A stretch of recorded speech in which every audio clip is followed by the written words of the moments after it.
ગત નવેમ્બર મહિનામાં રાજ્યના પોલીસ વડા વિકાસ સહાય દ્વારા 13 પોલીસ કર્મીઓની બદલી કરવામાં આવી હતી અને આ પોલીસ કર્મી સામેની તપાસ સ્ટેટ મોનિટરિંગ સેલના વડા નિર્લિપ્ત રાયને સોંપવામાં આવી હતી। ત્યારે તેઓના રિપોર્ટમાં સામે આવ્યું હતું કે આ 13 પૈકી 4 પોલીસ કર્મી દ્વારા ચાલુ ફરજ દરમિયાન વિદેશ પ્રવાસ કરવામાં આવ્યો હતો, જેને લઈને head constable Firoz Khan Pathan, constable Harvijaysinh Chavda, Mahipatsinh Chauhan અને મહેન્દ્રસિંહ દરબારને સસ્પેન્ડ કરવામાં આવ્યા છે। જ્યારે અન્ય 9 પોલીસ કર્મચારી સામે ખાતાકીય તપાસના આદેશ કરવામાં આવ્યા છે।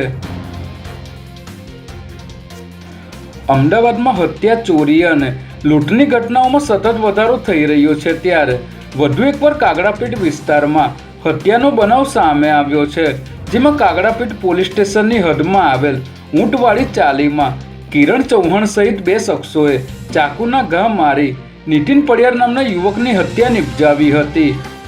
પ્રાથમિક તપાસમાં પત્ની સાથેના પ્રેમ સંબંધમાં હત્યા થઈ હોવાનું સામે આવ્યું છે। ત્યારે સમગ્ર મામલે કાગડાપીઠ પોલીસે ગુનો દાખલ કરીને વધુ તપાસ હાથ ધરી છે। ઉત્તરાયણના 2 દિવસ દરમિયાન અમદાવાદમાં દોરી વાગવાના તેમજ ધાબા પરથી પડી જવાના 106થી પણ વધુ કેસ નોંધાયા હતા, જેમાં 28 વર્ષના એક યુવકનું ધાબા પરથી પડી જવાથી માથામાં ગંભીર ઈજા થતાં મોત નીપજ્યું હતું, જ્યારે એક મહિલાને દોરી વાગતા ગળું કપાઈ જતાં મોત નીપજ્યું હતું। એલજી હોસ્પિટલમાં ઉત્તરાયણના દિવસે પતંગ ચગાવતા પડી ગયેલા 38 લોકોને લાવવામાં આવ્યા હતા, જ્યારે 8 દર્દીને ગંભીર ઈજા થઈ હોવાથી દાખલ કરવા પડ્યા હતા।